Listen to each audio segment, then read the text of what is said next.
محرم الحرام کی عظمت اور اہمیت۔ ماہ محرم الحرام سے اسلامی سال کی ابتدا ہوتی ہے، جس کو سن ہجری کہتے ہیں۔ محرم الحرام ان مہینوں میں سے ہے جن مہینوں کو قرآن کریم نے حرمت والے مہینوں میں شمار فرمایا ہے۔ سورۃ توبہ آیت نمبر 36 میں فرمان باری تعالی ہے، حقیقت یہ ہے کہ اللہ کے نزدیک مہینوں کی تعداد 12 ہے، جو اللہ کی کتاب یعنی لوح محفوظ کے مطابق اس دن سے نافذ چلی آتی ہے جس دن اللہ نے آسمانوں اور زمینوں کو پیدا کیا تھا۔ ان 12 مہینوں میں سے 4 حرمت والے مہینے ہیں۔ یہی دین کا سیدھا سادہ تقاضا ہے، لہٰذا ان مہینوں میں اپنی جانوں پر ظلم نہ کرو۔ اس آیت مبارکہ میں 4 حرمت والے مہینوں کا ذکر ہے: محرم الحرام، رجب، ذی قعد، ذی الحج۔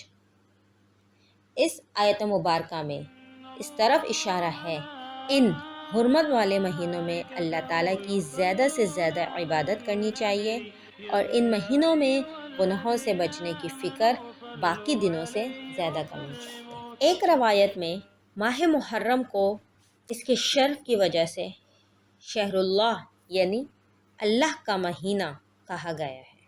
محرم الحرام کی اسی بزرگی اور برتری کی بنا پر حدیث میں ارشاد فرمایا گیا ہے، صحیح مسلم سے روایت ہے، رمضان کے بعد سب مہینوں سے افضل محرم الحرام کے روزے ہیں اور فرض نمازوں کے بعد تہجد کی نماز افضل تر ہے۔ اسلامی تقویم اور سن ہجری میں محرم الحرام کو بنیادی عظمت اور اہمیت حاصل ہے۔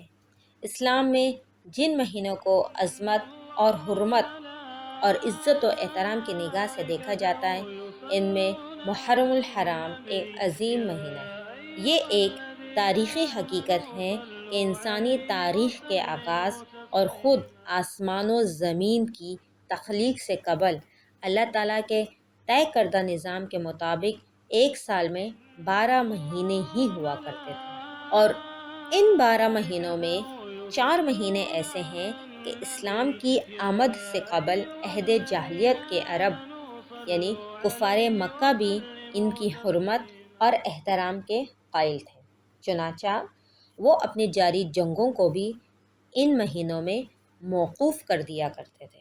قرآن پاک نے اس کی طرف منہ اربعۃ حرم کے الفاظ سے اشارہ فرمایا ہے۔ ان 4 مقدس مہینوں کے اندر محرم الحرام کا مہینہ بھی شامل ہے اور حسن اتفاق سے اسلامی سال کا پہلا مہینہ بھی محرم الحرام کہلاتا ہے۔ تاریخ انسانی کا مطالعہ کرتے ہوئے یہ بات بھی ابھر کے سامنے آتی ہے کہ اسلام سے قبل اس مہینے کے اندر بہت سارے اہم واقعات پیش آتے رہے ہیں۔ تاریخ کی کتابوں نے اس مہینے میں پائے جانے والے جن واقعات کو محفوظ کیا ہے، ان میں چند درج ذیل ہیں۔ اس مہینے میں اللہ تعالیٰ نے آدم علیہ السلام کی توبہ قبول فرمائی۔ حضرت نوح علیہ السلام کی کشتی طوفان نوح کے بعد جودی نامی پہاڑ کے قریب آ کے ٹھہری۔ حضرت یوسف علیہ السلام کو اس مہینے میں قید سے رہائی حاصل ہوئی۔ حضرت ایوب علیہ السلام کو طویل بیماری کے بعد شفا نصیب ہوئی۔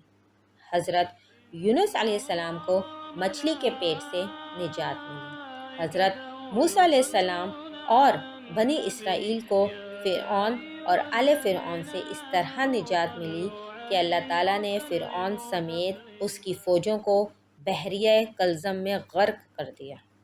حضرت عیسیٰ علیہ السلام کو زندہ آسمان پہ اٹھا لیا گیا۔ مندرجہ بالا تمام واقعات کا تعلق دین اسلام کی آمد سے قبل ہے، اور تاریخی کتابوں سے بھی یہ بات معلوم ہوتی ہے کہ یہ تمام واقعات محرم الحرام کی 10ویں تاریخ یعنی عاشوراء یا عاشورہ محرم کے نام سے بھی انہیں یاد کیا جاتا ہے۔ اسلام کی آمد کے بعد بھی بعض اہم واقعات محرم الحرام کی 10ویں تاریخ کو پیش آئے، جن میں سے بعض مندرجہ ذیل ہیں۔ حضرت عائشہ رضی اللہ تعالیٰ عنہا فرماتی ہیں کہ اسی روز یعنی 10 محرم الحرام کو اہل مکہ خانہ کعبہ پر غلاف چڑھایا کرتے تھے۔ بخاری و مسلم کی یہ روایت، جبکہ اس مہینے کے آغاز میں سیدنا عمر فاروق رضی اللہ تعالیٰ عنہ پر قاتلانہ حملہ ہوا۔ حملہ تو 28 ذی الحج کو ہوا تھا، لیکن شہادت 1 محرم الحرام کو ہوئی۔ 10 محرم الحرام کی تاریخ وہ تاریخ ہے جس میں نواسۂ رسول سیدنا حضرت حسین رضی اللہ تعالیٰ عنہ شہادت کے مرتبہ پر فائز ہوئے۔ قیامت کا وقوع بھی 10 محرم الحرام اور جمعے کے دن ہے۔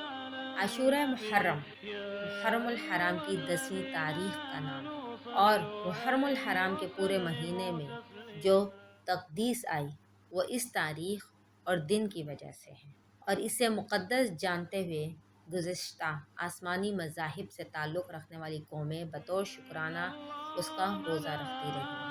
رمضان المبارک کے روزوں کی فرضیت سے پہلے شریعت اسلامیہ میں بھی بطور فرض عاشورہ کا روزہ رکھا جاتا رہا ہے۔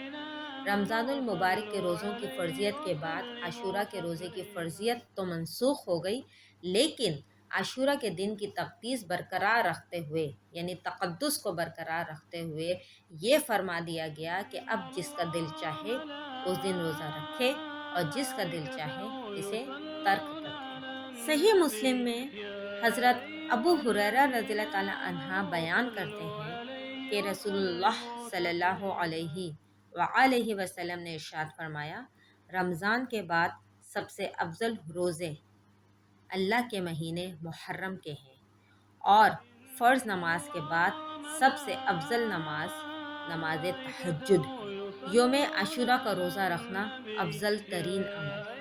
صحیح بخاری میں حضرت ابن عباس رضی اللہ تعالیٰ عنہ سے روایت ہے کہ رسول اللہ صلی اللہ علیہ وآلہ وسلم جب مدینہ منورہ تشریف لے گئے تو یہود کو دیکھا کہ عاشورہ کا روزہ رکھتے ہیں۔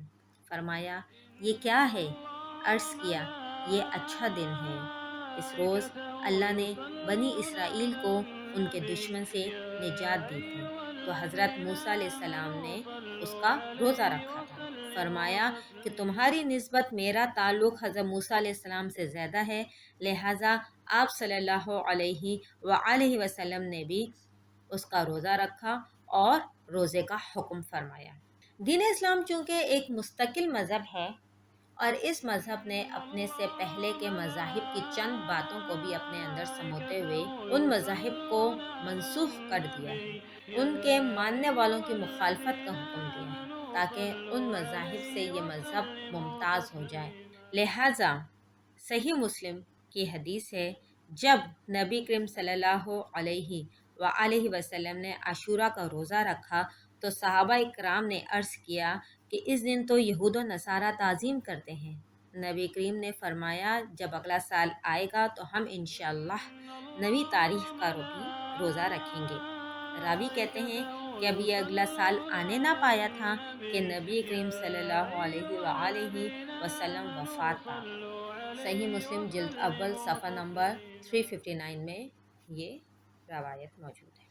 چنانچہ اس ارشاد مبارکہ کی روشنی میں فقہائے کرام یہ مسئلہ بتاتے ہیں کہ صرف 10 محرم الحرام کا روزہ نہ رکھا جائے، بلکہ اس کے ساتھ ایک اور روزے کو بھی ملا لیا جائے، یعنی محرم الحرام کی 9 اور 10 تاریخ کا روزہ رکھیں یا 10 اور 11 تاریخ کا روزہ رکھیں۔ صحیح مسلم سے یہ روایت ہے کہ نبی کریم صلی اللہ علیہ وآلہ وسلم نے اس روز کے حوالے سے ارشاد فرمایا کہ جو شخص عاشورہ کا روزہ رکھے، مجھے اللہ تعالیٰ کی ذات سے امید ہے کہ اس کے پچھلے 1 سال کے گناہ معاف کر دیے جائیں گے۔ فقہائے کرام نے گناہوں کی معافی کے حوالے سے یہ وضاحت فرمائی ہے کہ ان سے مراد اللہ تعالیٰ کی چھوٹی چھوٹی نافرمانیاں ہیں، بڑے بڑے گناہ تو خود قرآن و حدیث کی تصریح کے مطابق بغیر توبہ کے معاف نہیں ہوتے۔ جہاں تک اللہ کے بندوں کے حقوق ادا نہ کرنے کا تعلق ہے یا ان کی حق تلفی کرنے کا تعلق ہے تو وہ صاحب حق کے معاف کیے بغیر معاف نہیں ہوتے۔ بعض روایات میں اس دن کے حوالے سے یہ بات ملتی ہے کہ اگر کوئی شخص اپنے اہل خانہ پر عام دنوں کے مقابلے میں بہتر کھانے، یعنی اپنی استطاعت کے مطابق کھانے کا انتظام کرے تو اللہ تعالیٰ پورے 1 سال اس کے رزق میں برکت عطا فرمائے۔ مندرجہ بالا 2 باتیں اس اعتبار سے اہمیت کی حامل ہیں کہ ان کا ذکر اور عمل قرون اولیٰ میں بھی ثابت ہے۔ اس مہینے کے حوالے سے تاریخ اسلام کے 2 اہم ترین واقعے یہ ہیں کہ یکم محرم الحرام کو امیر المومنین خلیفہ راشد سیدنا عمر بن خطاب رضی اللہ تعالیٰ عنہ کی شہادت کا واقعہ پیش آیا۔ سیدنا عمر بن خطاب تاریخ اسلام کی وہ مایہ ناز شخصیت ہیں کہ جن کے اسلام قبول کرنے کے لیے اور اسلام کو تقویت پہنچانے کے لیے نبی اکرم صلی اللہ علیہ وآلہ وسلم نے بطور خاص اللہ تعالیٰ سے دعا فرمائی تھی۔ تاریخ اسلام کا دوسرا اہم ترین واقعہ 10 محرم الحرام کو سیدنا حضرت حسین ابن علی رضی اللہ تعالیٰ عنہ کی شہادت کا ہے۔ یہ ایک ایسا سانحہ ہے کہ رہتی دنیا تک اس کی کسک ہر مومن کے دل میں ہر اس موقع پر اٹھتی رہے گی جب جب یہ واقعہ اس کے ذہن میں تازہ ہوتا ہے۔ تاریخی روایات کے مطابق سیدنا حسین بن علی شعبان کی 5 تاریخ کو پیدا ہوئے۔ رسول اللہ صلی اللہ علیہ وآلہ وسلم نے شہد چٹایا، ان کے منہ کو اپنی بابرکت زبان سے تر فرمایا، دعائیں دی اور حسین نام رکھا۔ حیات نبی کے کئی سال دیکھیں، یہ ان کی صحابیت کی ایک مضبوط دلیل اور علامت ہے۔ آپ کا جسم پاک رسول اللہ کے جسم اطہر کے مشابہ تھا۔ آپ اپنے بھائی کے ساتھ بچپن میں نبی اکرم صلی اللہ علیہ وآلہ وسلم کے سینہ مبارک پر سوار ہو کر کھیلا کرتے تھے اور ان سے محبت کا اظہار فرماتے ہوئے نبی اکرم صلی اللہ علیہ وآلہ وسلم نے فرمایا، یہ دونوں حسن و حسین دنیا میں میرے پھول ہیں۔ نیز آپ نے فرمایا، یہ حدیث کی کتابوں میں جگمگاتا ہوا ہمیں ملتا ہے کہ حسن و حسین جوانان جنت کے سردار۔ حضرت امیر معاویہ کے بعد یزید نے اقتدار سنبھالا تو مسلمانوں سے اپنی خلافت کے حق میں خود اور اپنے لوگوں کے ذریعے بیعت لینا شروع کر دی۔ سیدنا حسین سے بھی مطالبہ کیا گیا، لیکن چونکہ یزید کی بیعت خلافت نہیں بلکہ ملوکیت تھی، حضرت حسین رضی اللہ عنہ نے بیعت سے سختی سے انکار فرمایا۔ تاریخی روایات کے مطابق بیعت نہ کرنے والے صحابہ سے یزید کے لوگوں نے بدسلوکی کا مظاہرہ کیا۔ سیدنا حسین رضی اللہ عنہ یزید کے ظلم سے عوام الناس کو بچانے اور دین کی سربلندی کی غرض سے کربلا کی طرف آئے سیدنا حسین ان حالات کے اندر کربلا پہنچے جہاں ان کے قافلے کو روکا گیا اور ان سے یزید کی بیعت حاصل کرنے کی کوشش کی گئی، جسے آپ نے منظور نہیں فرمایا، اور بالآخر اس موقع میں سیدنا حسین رضی اللہ عنہ نے احقاق حق کی خاطر حق و صداقت اور جرأت و شجاعت کی بے مثال تاریخ رقم کر کے اپنی جان آفرین کے سپرد فرمایا۔ قتل حسین اصل میں مرگ یزید ہے، اسلام زندہ ہوتا ہے ہر کربلا کے بعد۔